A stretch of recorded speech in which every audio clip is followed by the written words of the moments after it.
my God, why have you forsaken me? The Lord is my shepherd, I shall not want. Why are you so far from helping me, from the words of my groaning? You make me lie down in green pastures.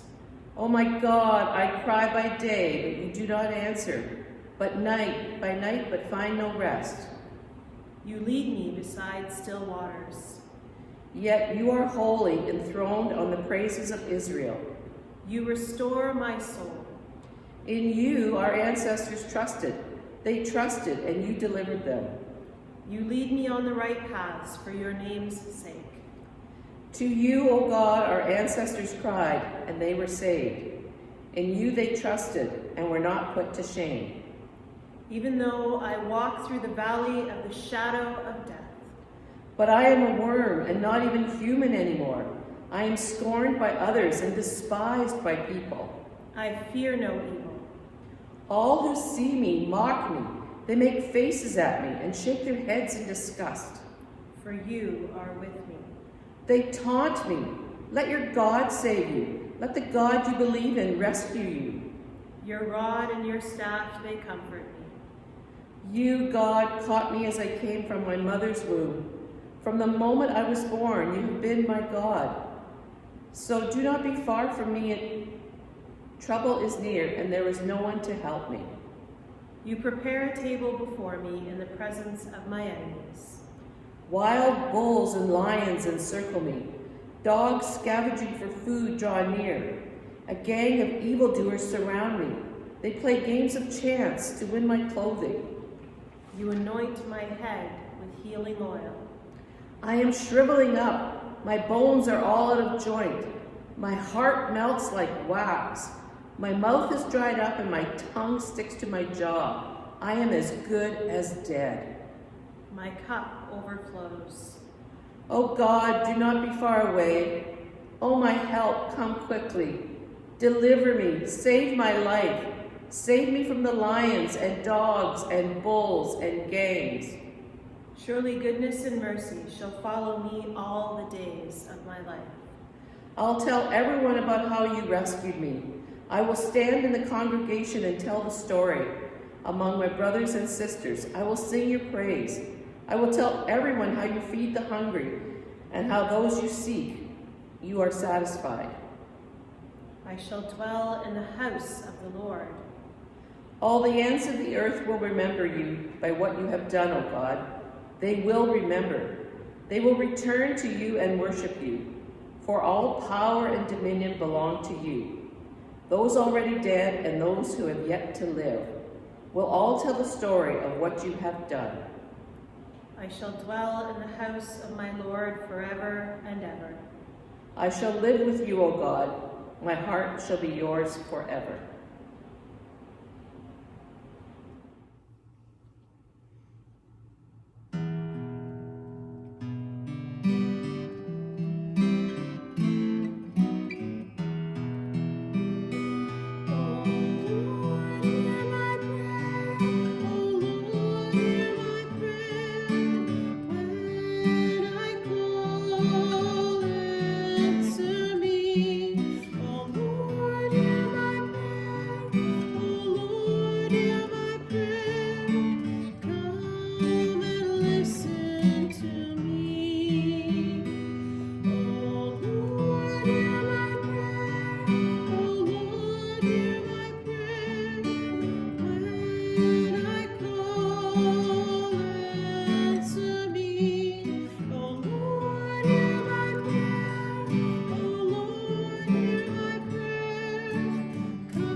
Psalm 27, verses 7 to 14. Hear, O Lord, when I cry aloud. Be gracious to me and answer me. Come, my heart says, seek his face. Your face, Lord, do I seek. Do not hide your face from me. Do not turn your servant away in anger, you who have been my help. Do not cast me off. Do not forsake me, O God of my salvation. If my father and mother forsake me, the Lord will take me up. Teach me your way, O Lord, and lead me on a level path because of my enemies. Do not give me up to the will of my adversaries, for false witnesses have risen against me, and they are breathing out violence. I believe I shall see the goodness of the Lord in the land of the living. Wait for the Lord. Be strong, and let your heart take courage. Wait for the Lord. Reading from James chapter 5, verses 7 and 8. Be patient, therefore, beloved, until the coming of the Lord. The farmer waits for the precious crops from the earth, being patient with it until it receives the early and the late rains. You must also be patient. Strengthen your hearts, for the coming of the Lord is near.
Second Corinthians chapter 8, verse 9. For you know the generous act of our Lord Jesus Christ, that though he was rich, yet for your sakes he became poor, so that by his poverty you might become rich.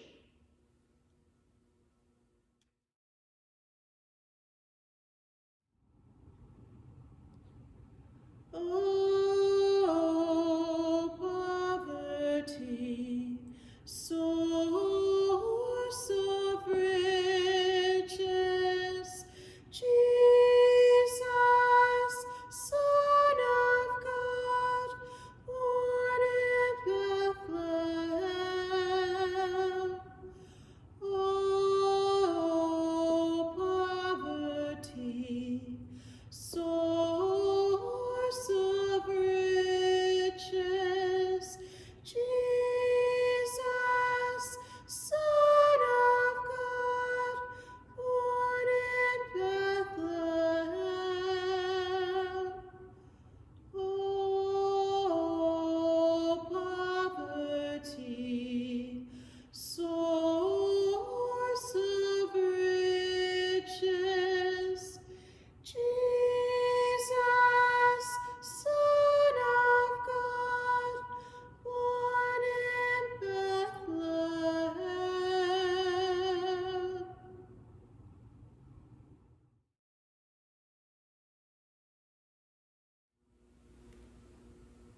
And now we turn to the scriptures that remind us of Jesus' betrayal and his arrest, the events that unfolded that unholy week. While he was speaking, suddenly a crowd came, and the one called Judas, one of the 12, was leading them. He approached Jesus to kiss him, but Jesus said to him, Judas, Is it with a kiss that you are betraying the Son of Man?" When those who were around him saw that those who were coming, they asked, "Lord, should we strike with the sword?" Then one of them struck the slave of the high priest and cut off his right ear, but Jesus said, "No more of this." He touched his ear and healed him. And Jesus said to the chief priests, the officers of the temple police, and the elders who had come for him, "Have you come out with swords and clubs as if I were a bandit? When I was with you day after day in the temple, you did not lay hands on me. But this is your hour and the power of darkness." Then they seized him and led him away, bringing him into the high priest's house. But Peter was following at a distance, and when they had kindled a fire in the middle of the courtyard and sat down together, Peter sat among them. Then a servant girl, seeing him in the firelight, stared at him and said, "This man also was with him." But he denied it, saying, "Woman, I do not know him." A little later, someone else, on seeing him, said, "You are also one of them." But Peter said, "Man, I am not." Then about an hour later still, he kept insisting, "Surely this man was also with them, for he is a Galilean." But Peter said, "Man, I do not know what you are talking about." At that moment, while he was still speaking, the cock crowed. The Lord turned and looked at Peter. Then Peter remembered the word of the Lord, how he had said to him, "Before the cock crows today, you will deny me 3 times." And he wept bitterly.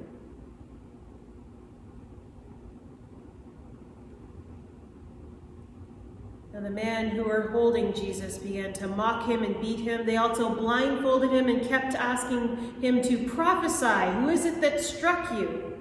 They kept heaping many other insults on him. When the day came, the assembly of the elders of the people, both chief priests and scribes, gathered together, and they brought him to their council. They said, "If you are the Messiah, tell us." He replied, "If I tell you, you will not believe. And if I question, you will not answer. But from now on, the Son of Man will be seated at the right hand and power of God." All of them asked, "Are you then the Son of God?" And he said to them, "You say that I am." And they said, "What further testimony do we need? We have heard it for ourselves from his own lips." When Pilate heard this, he asked whether the man was a Galilean. And when he heard that he was under Herod's jurisdiction, he sent him off to Herod, who was himself in Jerusalem at that time. When Herod saw Jesus,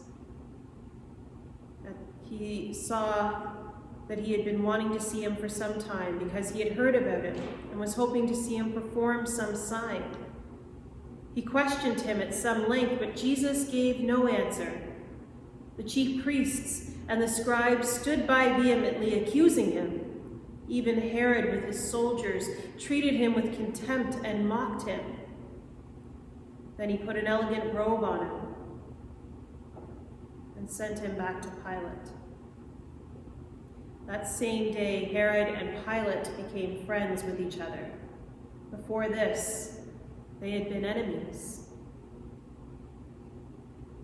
Pilate then called together the chief priests, the leaders, and the people and said to them, "You brought me this man as one who was perverting the people, and here I have examined him in your presence and have not found this man guilty of any charges against him.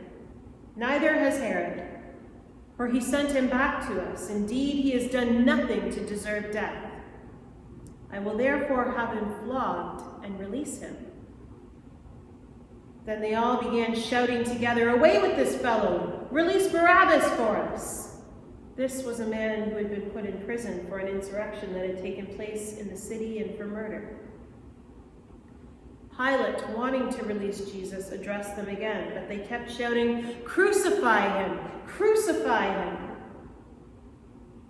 A third time he said to them, "Why? What evil has he done? I have found in him no ground for the sentence of death. I will therefore have him flogged and then release him." But they kept urgently demanding with loud shouts that he should be crucified, and their voices prevailed.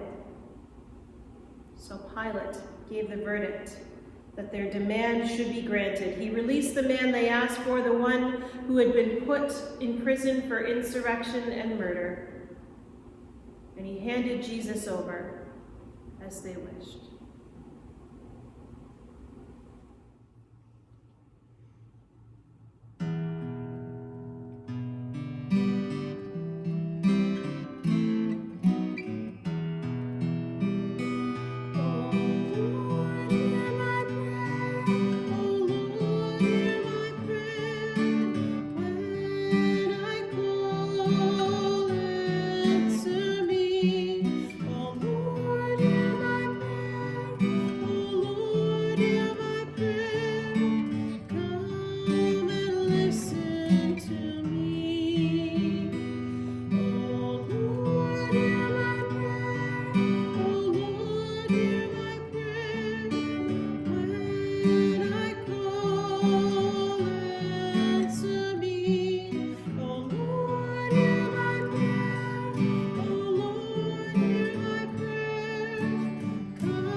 Five nails.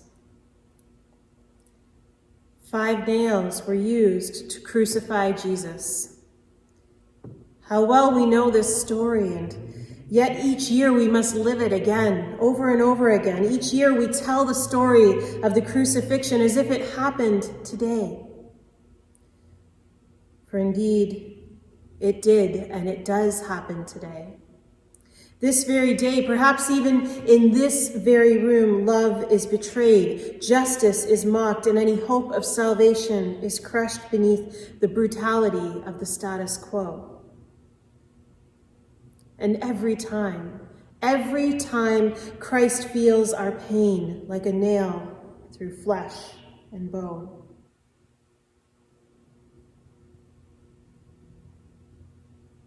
I am the first nail. The nail of betrayal that can happen rather quickly. In the beginning, I'm right there with you, sharing the dream, the great vision. Then one day there are 2 visions, mine and yours. My vision is wonderful and exciting, bold and courageous, but yours is just in the way. What I don't understand is why you always seem to hurt when I choose my dream over yours, my hopes, my dreams, my needs, my survival over yours. It's not personal. Now the betrayer had given them a sign saying, "The one I will greet with a kiss is the man. Arrest him and lead him away under guard."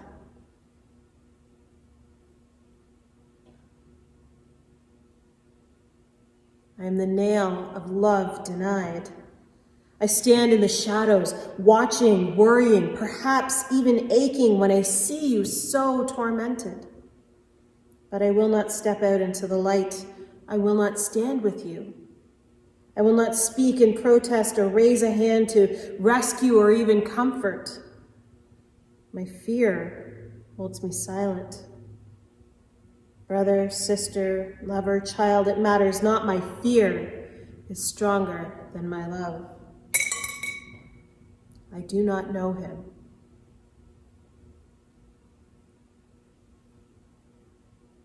I am the nail of injustice. I represent the corruption of those who have been given the sacred trust of leadership. They are called to protect and to uphold the values and well-being of the community. But they have become corrupted by power. All they protect is their own self-interest. I represent the arrogance of those who feel they know best, those who are willing to twist the law to their own ends. They tell themselves and others that their motives are pure, noble even. They know the harm they do, but are willing to accept the price, so long as they are not the ones who must pay it. I represent those things best done in the shadows. Backroom deals and hidden agendas. They arrested him in the night, far from the cheering crowds, and tried him in the dark room before dawn. Where is the justice in this? They seized Jesus and led him away, but Peter followed at a distance.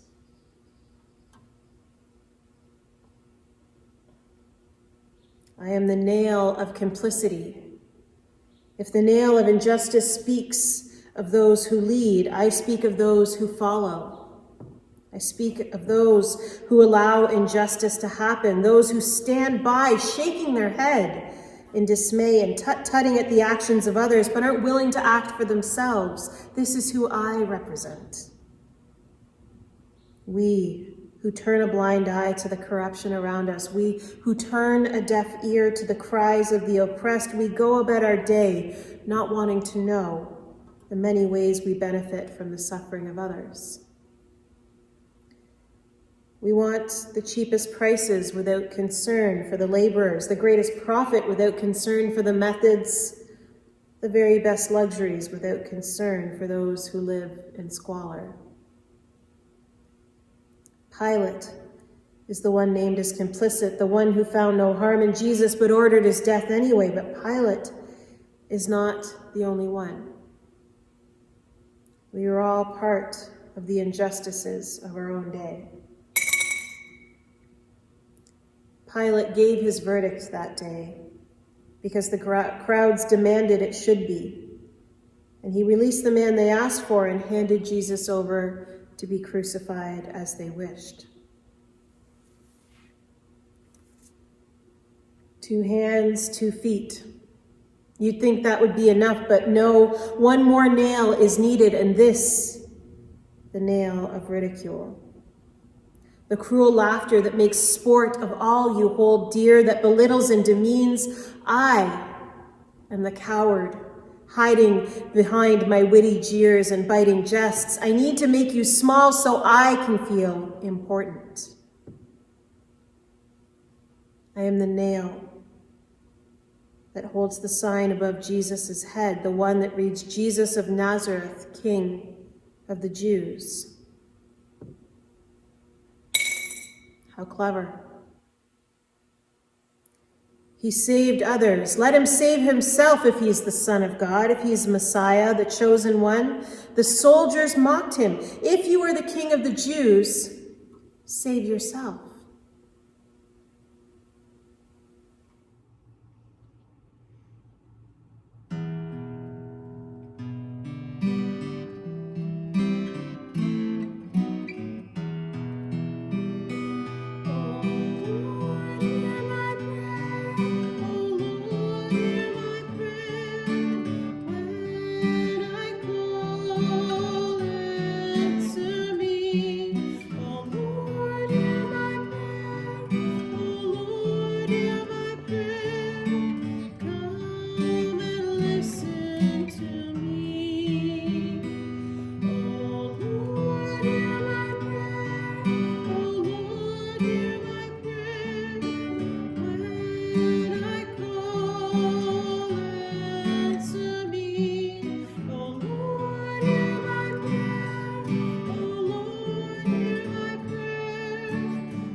When they came to the place that is called the Skull, they crucified Jesus there with the criminals, one on his right and one on his left. Then Jesus said, "Father, forgive them, for they do not know what they are doing." And they cast lots to divide his clothing.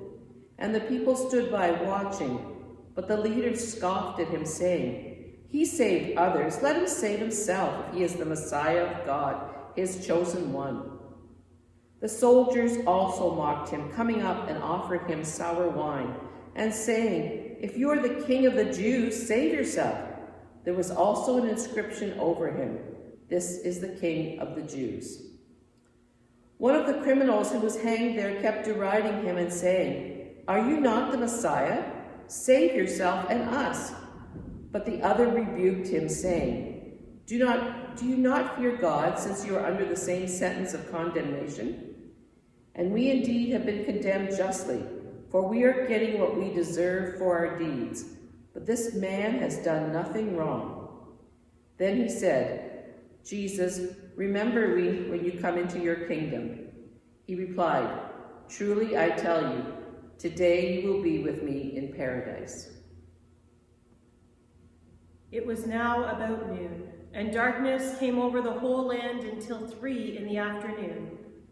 While the sun's light failed and the curtain of the temple was torn in two.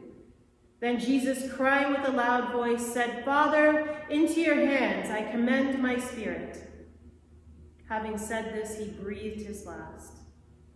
When the centurion saw what had taken place, he praised God and said, "Certainly this man was innocent." And when all of the crowd who had gathered there for this spectacle saw what had taken place, they returned home beating their breasts. For all his acquaintances, including the women who had followed him from Galilee, stood at a distance, watching these things. Now there was a good and righteous man named Joseph, who, though a member of the council, had not agreed to their plan and action. He came from the town of Arimathea, and he was patiently expectant for the kingdom of God. This man went to Pilate and asked for the body of Jesus. Then he took it down. He wrapped it in a linen cloth and laid it in a rock-hewn tomb where no one had ever been laid. It was the day of preparation, and the Sabbath was beginning. The women who had come with him from Galilee followed, and they saw the tomb and how his body was laid. Then they returned and prepared spices and ointments. On the Sabbath, they rested according to the commandment.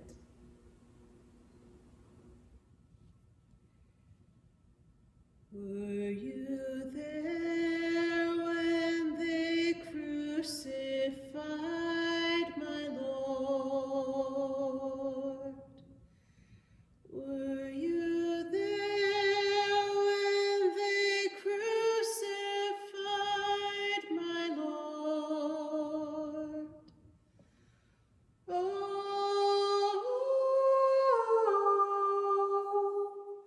sometimes it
tremble.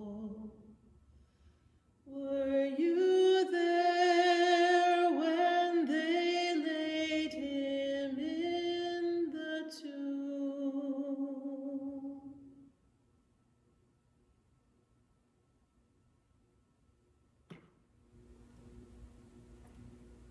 It was on the Friday that they ended it all. Of course, they didn't do it one by one. They weren't brave enough. All the stones at the one time, or no stones thrown at all. They did it in crowds. In crowds where you can feel safe and lose yourself and shout things you would never shout on your own. And do things you would never do if you felt the camera was watching you. No, it was in a crowd in the church that did it, and a crowd in the civil service that did it, and a crowd in the street that did it, and a crowd on the hill that did it. And he said nothing. He took the insults, the bruises, the spit on the face, the thongs on the back, the curses in the ears. He took the sign of his friends turning away, running away, and he said nothing. He let them do their worst until their worst was done. As on Friday, they ended it all and would have finished themselves had he not cried, "Father, forgive them," and began the revolution.